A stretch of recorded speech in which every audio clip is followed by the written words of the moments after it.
So I have handed out for you to be able to see in closer, if you want to, the maps of the things that started all that I'm going to talk about today, which is basically the 1st of July 1916, when the British and the French joined up to try and break the deadlock that they'd had in the Germans and the British. I think they'd moved something like 2 or 3 kilometres in 2 years. They were all stuck in their trenches. So on the 1st of July they were going to do a huge offensive. Basically where we're interested in, and I said I wasn't going to move, I will, it's here, Serre, right at the north. So our group was at the north end, right down towards Péronne, where they were going to push the Germans back very quickly and start the capture of Germany. For a week before, the last week of June, the artillery bombarded the German lines, and they said there would not be a bit of barbed wire, there wouldn't be a rat, nothing would survive this bombardment, they said. Well, that was the problem, because at 7:30 on the 1st of July, the troops were told to walk, specifically, not run, towards the Germans, because they thought, well, there's nobody there. They've been artilleried to death. But they hadn't, unfortunately. Now, who are we talking about? Most of the troops were in our sector, were in what they called from the Pals battalions. And it was the first time they'd really been involved in a major action as well. What was the word, sorry? Pals. P-A-L-S, friends. Okay. Pals. So that obviously didn't help. Now on the next one we can sort of see a panorama of how they were laid out with the different divisions, one amongst the other. The divisions we're going to look at particularly are the 12th York and Lancaster Regiment, which was known as the Sheffield Pals or the Sheffield City Battalion, and the 2 other regiments that we're actively involved in are the 14th YNL, and who are the Barnsley Pals, York and Lancaster, and the 11th East Lancashire Regiment, who are the Accrington Pals. So essentially Yorkshire. Of the 12 battalions, 10 of them were from Yorkshire. Okay. And the other 2 were from the other side of the Pennines, I believe. So there they were, advancing slowly towards the Germans, and they found out that the artillery had failed. And so the German artillery, it was a massacre. In the end, the first day of this attack, 1st of July 1916, was the deadliest ever in British military history, with 57,470 casualties, of which 19,240 were dead. Wow. Enormous. Move on over the next 2 years. They'd advance a couple of miles, come back a mile. Sometimes they come back 2 or 3 miles. And so they were really going over these poor towns. So Bapaume, which is a town we're going to also talk about, was reduced to rubble. What are the people? Well, most of them had actually gone out. They'd been evacuated by then. Now, because the towns were in rubble, once the war was open, there was a need for reconstruction. Sorry, I can't read my own writing. The Bishop of Liverpool initiated a call for the towns and cities of England to help the French rebuild. And in 1920, Sheffield announced that it had adopted Bapaume as the town that it would help. And here we see an example of the things they did, because what happened was a subscription of a penny per person was asked for, so that would go into a fund, and it was used in this case to build 12 houses. They all look identical. So over on the left is where they stand compared to the town hall, so quite central to the town. And that's a picture of what they look like now, because those 12 houses are still there. Who did they belong to? I think they were sold to people who needed them because they were... Originally they were for widows with children of people of the town. town who'd lost their husbands during the war. Okay. And they were owned by the town, though they have since been sold off. Yeah, now they're private ownership. Gotcha. The next step is that we will remember them. It's a famous phrase that we all know, which is very important. And the remembrance, as we know it, did actually begin in 1919 with the first service on the 11th of November 1919. And the Commonwealth War Graves Commission was set up to build and then maintain the hundreds and hundreds of cemeteries that you just have to walk out of Lille to find tons of them. Monuments were also very popular, and in 1923 the village of Serres-les-Puisieux, which is right next to where the battle took place, gifted a small plot of land to Sheffield on which a memorial was built. Now obviously this isn't a photo from 1923, but the memorial is, But that's where it is. that's where it is. Yeah. That's where it is. And our story begins with this memorial. 5 years later, a larger piece of land, actually on the point where the soldiers started their advance, was donated to Sheffield forever. I say donated because in fact the landowner insisted that Sheffield pay an indemnity to the farmer who actually worked on the land to compensate him from the loss of use of that space, and 28,000 francs we think it was that was given by Sheffield. Who was the landowner? I don't know who the landowner was. Monsieur Bourrin? Was it a Monsieur Beaurain? Oh, there's lots of Monsieur Beaurains around there. So now there's this park, and what you see is the undulations of it. It really does look as it was, with all the shell holes and so on.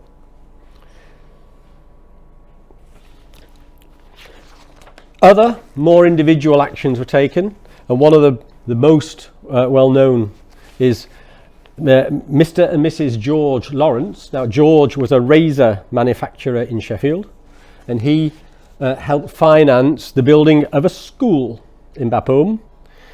In fact, when it was opened just before World War II, it was as a creche, because that's what the Bapaumois decided they needed more. And the official ceremony, which you can see, if you just about read the date, is the 9th of July 1939.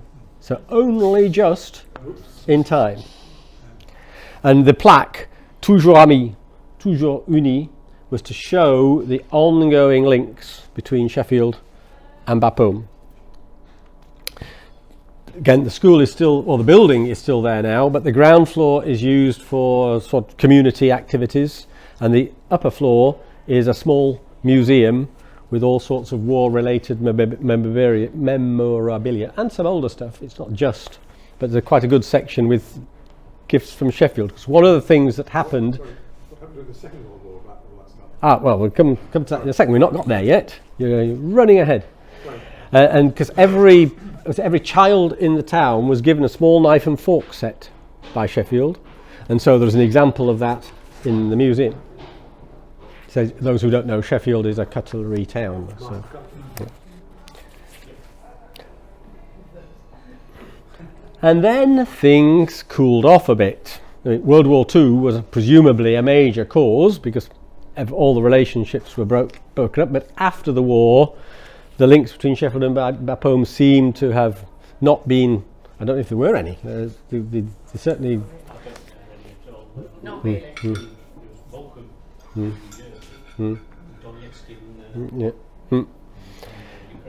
So anyway, it's all restarted in our story in Christmas 1988, when Helen's mum and dad decided to come and visit her at Christmas, as they often did, but instead of just coming directly from Sheffield to Paris, where we then were, they wandered their way down through the Somme and so on, and they happened to come across the memorial at Serres, the Sheffield, on the land owned by Sheffield, and it was in a terrible state.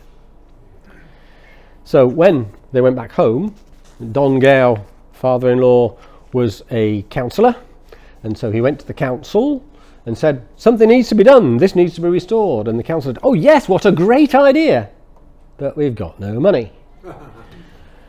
So this went on for 4 or 5 years. And then early in the 90s, we're not quite sure, 92, 93, Don published a letter in the local paper to say, no, this is not good enough. And it was brought to the attention of Colonel Geoffrey Norton, who's the gentleman on the right, who was the president of the York and Lancashire Regiment trustees. I say he was brought to his attention because he didn't read that paper, apparently. He didn't read that paper. And anyway, they joined forces to see, well, something is going to be done. It did, however, take a certain amount of time. And so probably in the mid-noughties, the restoration was completed. And here we see the Bishop of Sheffield attending the official rededication of the memorial on the 1st of July 2006. So the 90th anniversary of the events. What And were the, the two things on the left? That was a Sheffield one, right? hmm? The two memorial, the two things on the right. The two things are right. Well, that was the brochure that we did. No, the emblems. The emblems was the York and Lancashire Regiment and Sheffield. Okay, thank you. Sorry. So the rededication, so there was the Bishop of Sheffield, obviously you can see on the picture, but also MPs, Lord Mayors, Prefet, deputies, local mayors. It was really quite a big event. I understand I wasn't there because I was at another event at Thiepval, invited by Prince Charles, so it was Helen who was there.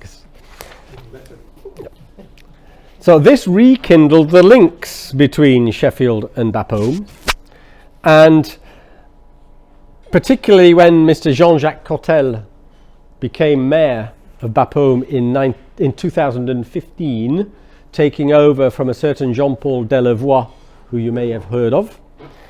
Interestingly, Delevoye was right-wing, Cottel is a socialist, but Delevoye was very much pushing that Jean-Jacques Cottel became the mayor of Bapaume. That's local politics. Jean-Jacques at the time was also a deputy, and so he replaced an already supportive Jean-Paul Delevoye, but he has been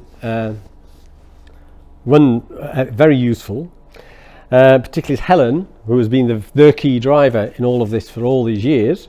She built up a very significant relationship with Jean-Jacques in a working relationship, and others, but particularly with Jean-Jacques. And so this culminated in the 1st of July 2016, so the centenary, with a major commemoration at the memorial. Again, about 150 people came over. We were in Saint-Quentin, we were in, was it Douai? Because we couldn't find it. How far is it? From Thiepval, about 10 kilometres. Sorry? 10 kilometres. So it's the same sort of neck of the woods. Yeah. And so we were also royally received by the town of Bapaume. The links were again recommemorated. I think is that in the museum? The picture, the Sheffield. Can't see it. That is in the museum. That's in the museum. There's the lineup of the Lord Mayors of Sheffield, Barnsley, Rotherham, Jean-Jacques Cottel in the middle, who's the deputy mayor. Fort Paisley. No, that's part of Rotherham. Then there's the Bishop of Sheffield, Colonel Norton, and we think it's the High Sheriff. The High Sheriff. Julian was on the High Sheriff. Yeah. So and there were other. These are just the important dignitaries, but there were lots and lots of dignitaries rolling around, and we had a huge community meal in the evening, hosted by Bapaume. So the links were duly cemented. So now, what next? Well, until COVID, even after 2016, there were still lots and lots of buses and schools and things visiting the area. Things were going quite well. Of course, COVID has cut that off a little bit. The French authorities are very keen to keep the memory going, not only because it brings tourists, which is clearly for their areas very important, but they are only able to finance certain actions up to a point. And so for Sheffield Memorial Park, one of the major problems is, it's hard to see, but the picture on the left is supposed to show it is quite a steep track from the main road up to the park, which is nearly a kilometre away. But the other two pictures do show that it does get very muddy. So it was decided what would be best would be to improve the access by laying something a bit more permanent and making it easier for, particularly for the handicapped, to get to the park. So this was about 2015, you think you started kicking on the track? About? But so quite a long time ago, so you have to get through all the bureaucracy, get through all of the getting every bit, because is this the council's land, is it private land, who are the owners as opposed to the tenant users? It's really quite complicated, and of course put in place a contract, because all these things need something. Oh, we didn't involve lawyers, we just did it ourselves. In fact, the department said, do we need to get lawyers involved? So I said, well, I'm happy not to have them involved if you know. And then the other problem was that right at the bottom of the steep track is the farmhouse of one of the farmers who farms most of the land leading up to the Sheffield Memorial Park, Jean-Louis Legrand, who is rather, let's